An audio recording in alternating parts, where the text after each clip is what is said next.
Hello, welcome, and thanks for joining us today for the next webinar in our What's New series. In today's webinar, we're going to cover some of the newest features in Microsoft 365 that you can implement in your business, as well as covering some brand new features that are coming up in the next few months. Now, don't feel like you need to make notes or take it all in straight away, as I'll be sending out a recording of the webinar and a follow-up fact sheet later today. Also, if you have any questions, then please feel free to drop them into the Q&A box at the side at any time, and I'll do my best to keep an eye on those as we go along. But there's also going to be some dedicated time for those questions at the end of the webinar as well. So, the agenda for today. Copilot summary improvements in Word. Copilot audio overviews for Word and PDF files. OneDrive folder shortcuts new naming convention. Outlook Copilot options to prioritize your inbox. And the Teams files tab is being renamed and the functionality of it's being updated. And then, of course, what's coming next. As always, it's good to see so many people coming back and joining us again. And welcome, of course, to all of the new faces. Let's start with a quick introduction to Bedroq. My name is Craig Mundy, and I'm the Digital Marketing Manager at Bedroq. You might recognize my voice from other videos on our website or YouTube channel. Bedroq is an IT managed service provider and a Microsoft solutions partner for modern work. And this means that most of the IT that we implement is based on the Microsoft stack, so things like Microsoft 365, Microsoft Teams, Azure, etc. We're also experts in secure, resilient networks and managed IT solutions where high performance is critical. We work with organizations that have some of the highest security requirements in the UK. And we manage mission-critical IT and operational technology for those highly regulated organizations. The most important thing that we want to achieve, no matter what your organization does, is to make sure that your IT strategy is supporting your business as a whole. And now we do this with the use of our 8 strategic rocks, which you can see on the slide here. They are data, skills, backup, strategy, investment, security, quality of service, and collaboration. The collaboration rock is the focus of this webinar series, as most of the Microsoft 365 apps that we're talking about are collaboration tools. Now, many people we come across have invested heavily into their IT. They've bought all the right apps, they've got the best Microsoft licenses, but they're not using them to their full potential, and therefore not seeing the best return on investment either. So that's the aim of this webinar series, to keep you up to date with everything that's coming out and everything that you can start to implement that you've probably already got, and hopefully make a big difference to your business strategy. Now, normally we'd go straight into the content here, but I've just got one more thing to talk about before we get to that. I'm sure that we've all heard or read about the recent cyber attacks that have hit retailers M&S, Harrods, and Co-op. There's been quite a lot of speculation about how it was done, but it's become more and more clear now that in all 3 cases, it was done through social engineering, through manipulating the humans on the support desk to get things like passwords changed to get access into the system. Recovery from something like this can be lengthy and very costly. So it's increasingly important for any organization of any size to prepare for these sorts of attacks as they're becoming more and more common. As I've just said, Bedroq has a lot of experience working with organizations with high security requirements. We have cybersecurity specialists who use these sorts of events as ways to improve our own systems and offerings. We're Cyber Essentials accredited, and we're part of the National Cybersecurity Centre Industry 100, meaning that we have lots of information and guidance to share. And we have a colleague who's there at the moment right now at one of their events learning more about these attacks as well. So if you're worried about cyber attacks, then please get in touch and we can discuss best practice, consult on what your organization is doing to prepare, help you understand the why behind these attacks, and offer training to bring you and your team up to speed. If this is something that you want to find out a bit more about or just want to have a call with us about, then drop myself an email, reply to the email I'll send out later today, or go through our contact page on the website and we'll set you up with a meeting with our cybersecurity experts. Okay, so onto the content. First up, we're looking at an update that's coming to Copilot within Microsoft Word. So if you have a Copilot license and you open up a Word document, you will see an option at the top to view a summary of the content. It looks like that bar at the very top of this slide in that big red box.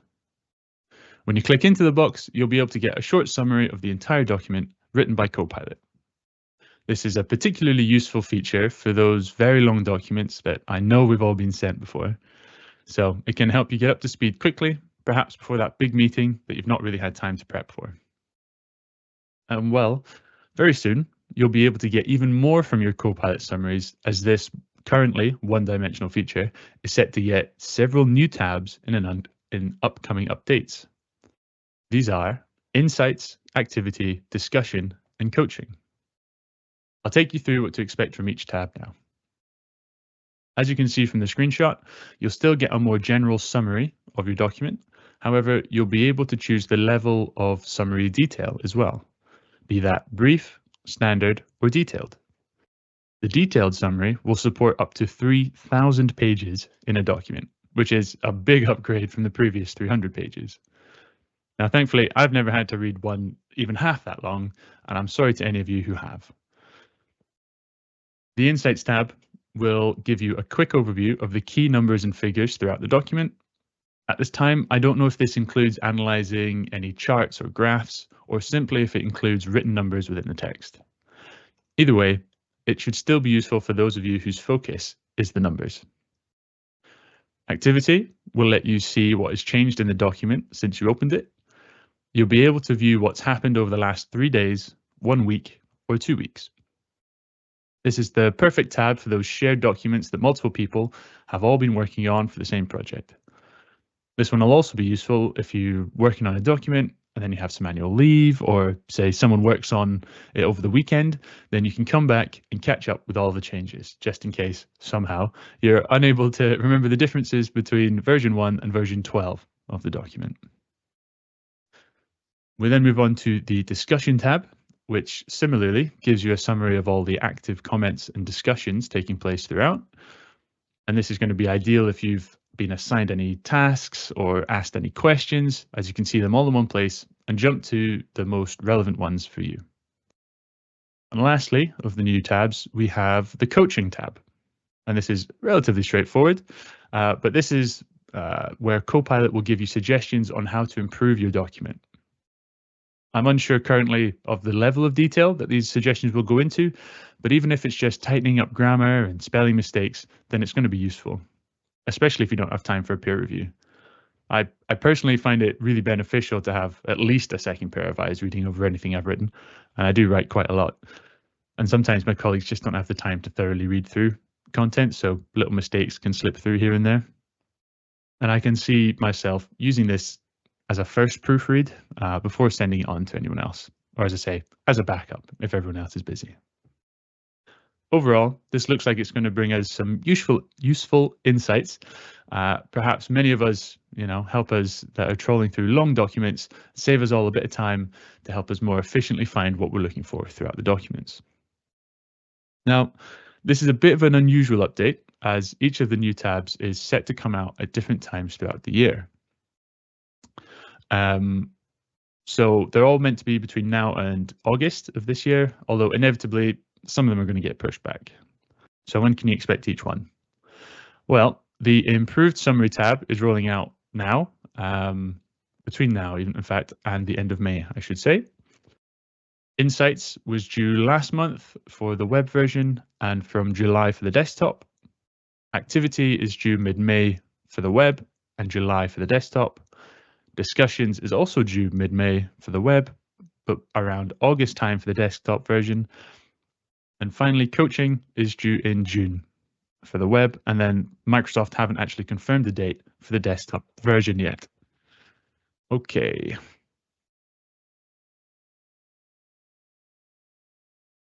So sticking with Copilot in documents, here's an update bringing Copilot the ability to create audio overviews of documents and recorded Teams meetings.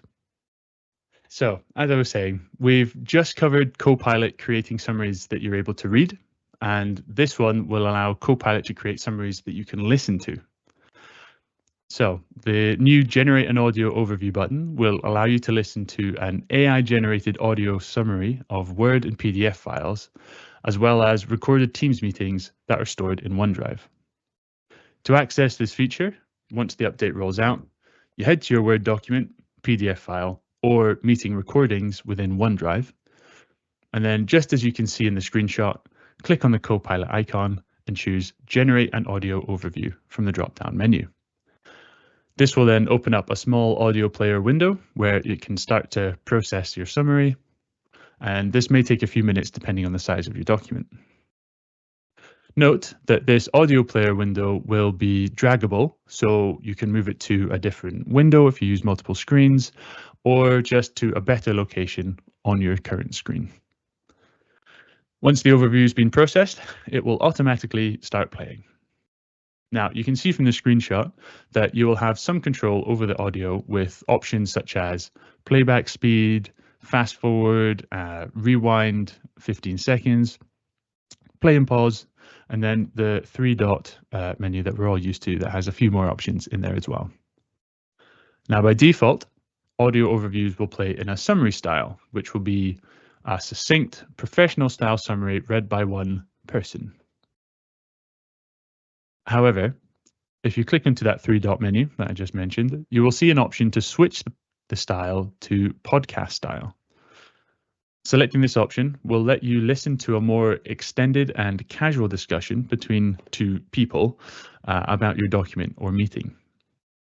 I can see this benefiting anyone who is going to be looking to get a quick overview about a document or perhaps a meeting that they've missed while on the go. So maybe you're making lunch, hanging up the washing, out for a walk, whatever it is, you don't have to have your phone out, you can just have a listen to it as you go. Or maybe you're just wanting to actively take notes while you're listening to it, or you're multitasking, as a lot of us do, and doing some other work while you're listening to the summary. Now, I must admit, there's something about the podcast version that maybe slightly unnerves me a little bit with two AI people talking to one another, but perhaps this more casual approach will be easier to digest the information as well. And maybe it'll suit you too. And, I've always said in my previous webinars that I'm an advocate for any of these updates that lets you find out the best way for you to carry out your work. Together with this first feature that I just talked you through, you can work out if a written or audio version of summaries works best for you. So hopefully this one can save you some time while trying to catch up on lengthy documents or meetings that you've missed. Now this one is due by the end of the month, so we'll have to keep an eye out for there. The question just coming in, can you get it to look through a recording and give you feedback on it? I'm not entirely sure through the recording as such at this stage anyway. This is just a summary of the content that has been analysed, as I say, in the documents or from the meetings. And I'm not sure if the meetings, it's an interesting idea though. If you've just recorded yourself doing something, then it might give you some feedback. Yeah, I'm not entirely sure on that one at the moment. As I say, by the end of the month, hopefully we can have a play around and actually get into it. Okay. This next feature is something that I've actually been wondering about for a while now. So soon there's going to be a new naming logic for OneDrive folder shortcuts. Microsoft are going to add the site name or the individual user's OneDrive to all new folder shortcuts. Before the rollout, OneDrive shortcuts have the same name as the folder, like you can see in the screenshot on the left in my OneDrive. The ones with the little link on it, so Bedroq brand, Blue Team videos, marketing. That's just the name of the folder that we've copied. But after this update, the shortcut will also include the name of the site where the original folder exists. So if a colleague was to share the folder with you from their OneDrive, then the shortcut would also include the name of the person who owns the folder. This change will help you easily identify the source of the folder shortcut and differentiate from other content in the My Files part of your OneDrive. As far as I know, any existing folder shortcuts are going to keep the same name that they currently have, and this update is only going to apply to any new shortcuts added after the rollout. So that maybe isn't the most clear, so I'll give you a couple of examples to hopefully clarify what I'm meaning by this. So let's say you go to a SharePoint site named Marketing Team and create a shortcut to a folder named Project. The shortcut will appear as Marketing Team -projects in your My Files part of OneDrive, whereas currently the folder shortcut would simply be called Project, which could lead to some confusion, as I'm sure if you work across multiple teams or even just in yourself, you might have multiple folders that are just called projects, but are within other folders that give context. So for an example, for if a colleague sends you something from their OneDrive, it'll be much the same. If you were to add a shortcut to a folder named blog posts from Craig Mundy's OneDrive, then the shortcut will appear not just as blog posts, but as Craig Mundy's files -blog posts. So I hope that made a bit of sense. I apologize for the quality of this screenshot, but you can kind of see it on the left-hand side next to the folder icons, all the ones in the red boxes. You can see that there's the location, a hyphen, and then the name of the folder itself, which will hopefully, as I say, just help you cut through some of the clutter and some of your similarly named folders. So I've always really rated these sort of file shortcuts, and they're already a big time save. So especially there's those folders that you have to use once a month or maybe even less frequently than that. But when you're asked, you can never find the thing. So I've always found it useful to keep that somewhere special in my OneDrive just by sharing that link that way. So I think this is going to be a great quality of life update. And this one is going to be due between late June and mid-July.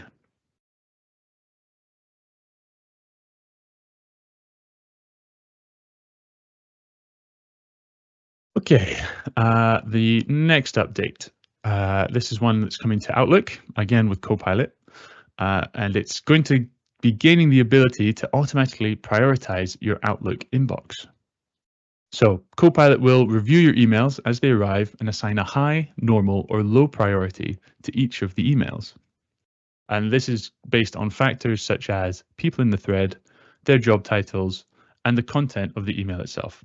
And I'm sure there are a couple of other factors as well, but those are the main ones that we know about at the moment. This feature for new Outlook and the web version will appear in the Copilot drop-down menu in the top corner of the window, and a setup wizard will help you to enable this feature if you opt to enable it. It's only going to work for new emails specifically coming into your main inbox and not with folders or any other mailboxes. So you can see in the screenshot on the right that you can also navigate to your settings, mail settings, Copilot, and then there'll be a toggle option to allow Copilot to automatically prioritize your emails. And there's also going to be a checkbox if you want Copilot to apply the low priority to emails as well. Now, as with a lot of the Copilot updates, we probably need to take it with a pinch of salt, as with a lot of the AI capabilities. It probably won't be accurate in the early days and then get better and better at analyzing emails in the future. So it strikes me as one of those updates that it has a lot of potential, especially if you're constantly getting bombarded with emails or you have a role at your organization that doesn't give you much time to sit down and actually reply to emails as and when they come in. It'll just help you and everyone really to cut through some of the clutter, spam, and especially those long email chains that you aren't really sure why you were CC'd into them in the first place. So yeah, we'll have to keep an eye on this one. I think it could be really interesting moving forward. Right, so to see what this actually looks like in practice as well, along with marking the priority of the email, you're also going to get a short summary of the email's importance within the message list and the reading pane. So you can see that the high priority emails are marked with a blue circle with a white arrow pointing upwards. And then similarly to the Word doc summaries that I previously talked about, you will get a summary at the top of the reading pane, which then highlights why it's a high priority, again, with the blue arrow to correlate those together. Now, in this example, it's been marked as a high priority due to urgent input being required by a set deadline. Honestly, if this process is accurate and doesn't miss any important emails or make them low priorities by accident, then I can see it being very useful for those of us that I mentioned previously in the slide and anyone else really. Being able to catch up with key details, tasks and asks at a glance is going to be brilliant. And the fact that this sort of feature, these summary features, are becoming more widespread throughout Microsoft apps is also a good step in the right direction as it starts to standardize what we're working with, so we don't start to miss it from one app to another. As I said, this feature already started to roll out last month, so if you're a new Outlook or Outlook for the web user, then go and check this out and let me know how you get on. And if you're not using New Outlook, then maybe this feature will tempt you to go and try it. On to Teams now, specifically for Teams channels, that is. So currently with Teams Chat, you have a tab along the top that's called Shared, and this is where you can find all of your files and links that are shared within the chat from any user. Now, Teams Channels currently have a similar section, but it's currently named Files. And well, Microsoft have decided to finally bring us some consistency by renaming the Files tab in Channels to Shared, just like in Chats. So within the new Shared tab, you will be able to view shared post content and the document library all in one place. Once you click into this tab, there are two ways to view the content, and those are in library and in posts, like you can see in the screenshot. In library allows you to work with files and folders in the SharePoint document library that's linked to this channel, using the same functionality that you had with the old Files tab. Whereas the In Posts view will display all files and links shared in the channel posts. You'll be able to sort the files by date using the recent view, and then you can filter by files or links as well. Again, we've had the ability to do this in chats for quite a while now, but it's great to see Microsoft offering some consistency across parts of the same app. This is going to be great for those long-standing channels that have endless posts and you're needing to go back through and find a link that someone sent several months ago that's just been absorbed into the massive information that's there. So despite it being something that I'm a bit surprised Microsoft didn't bring out with at the same time as the Teams update, it's good to see them spreading the love across the rest of Teams. Also, this update, these sorts of updates, they give us features that we're used to. So familiarity with these sorts of updates is really good for user experience.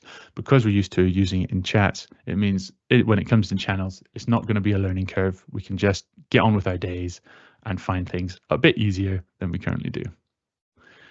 This update is going to apply to Teams for Windows and Mac desktop versions.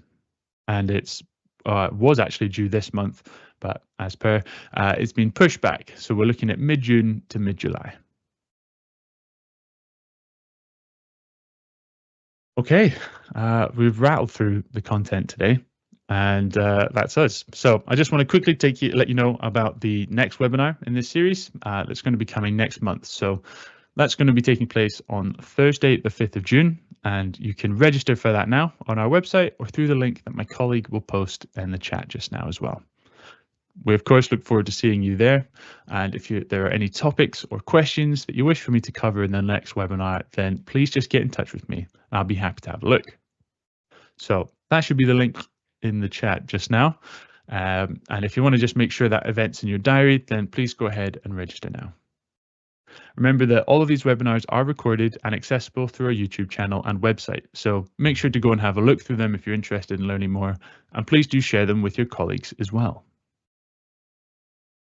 Now I'll quickly take you through our stakeholder workshop, the Bedroq Run, and it's called the 8 Rocks Assessment, which goes back to the 8 rocks that I talked through right at the beginning of the webinar. It's a stakeholder workshop designed to get consensus on your business priorities. It can be conducted face-to-face or virtually, and it gets leaders and investors aligned behind the best way to fully assess your IT strategy. And of course, there's no cost implications at this point, other than just a mutual investment of time from both parties. So if you're an IT leader at your organization and you need a bit of backup to prove to your CFO that you need to make an investment into your IT, or perhaps you're looking at ways to better use your existing IT investments. Well, we're happy to look at all of these things. So just let us know if it's something that you might be interested in, and we'll be happy to set this up and introduce you to the team that will walk you through that process. Okay, so we have a bit of time for Q&A. I'm just going to have a little look and see what's come in throughout, because I've seen a few coming. So let's have a look.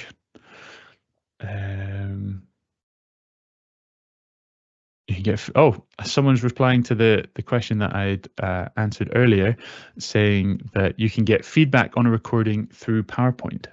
So if that's where they're practicing, then yeah, through the recording there, it can coach you through things that way as well. So thank you very much for that.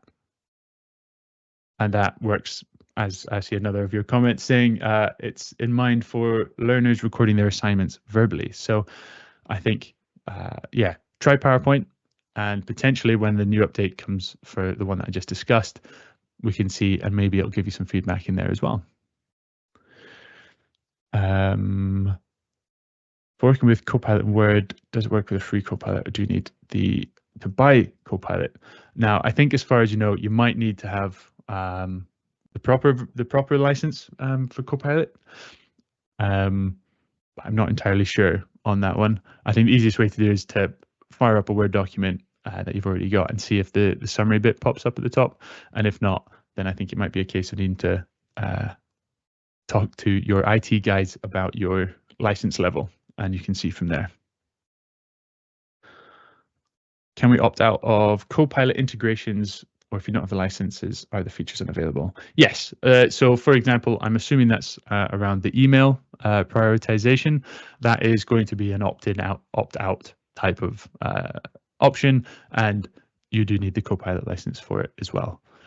So again, you just have to go to your settings. If you're noticing that your emails are going a bit funny, double check your settings when the update comes out, and we can hopefully avoid any missing emails from there. Does the OneDrive update change the ability to rename shortcuts that we currently can do, or that we're currently able to do? Well, as far as I know, no, but they haven't actually specifically stated one way or the other. I think the fact that the old names are staying the same suggests that you'll be able to edit them as necessary as well. And will this new file naming convention roll out automatically? Yes, as far as I know, it's just going to happen. And then when you make a new shortcut, you'll see that it has the new logic to it, including the location as well as the folder name. And for checking your Copilot license, I think you can do it through Outlook. Let me just have a quick check in my file, and then you can go down to your Office account, and then you're able to see what license level you're at. There's a show additional licensing information part in there. And of course, if you're worried, just reach out to your IT guys, and they'll be able to take you through any of that information, any of those questions. I think that's might even be the easiest way to do it that way. Okay, so I hope that's answered some of your questions. I think that's all of them that have come through. So if you have any more that come to you, maybe it's while you're looking through the fact sheet that I'll send out later today, then please just feel free to reply to the email, and that I'll send out with the recording. And as always, I'll be happy to help with any of those queries about the content in this webinar or anything else. And of course, we'll look to cover your suggestions in the future as well. And I just want to remind you again about the cybersecurity offering. If it's on your mind and you want to talk to us about how we can support you to support your organization to improve your cybersecurity, then again, just reply to that email later on today, or get in touch through our website as well. So again, thank you very much for joining us today, everyone. I hope you have a great rest of your week. I look forward to seeing you again very soon. Goodbye.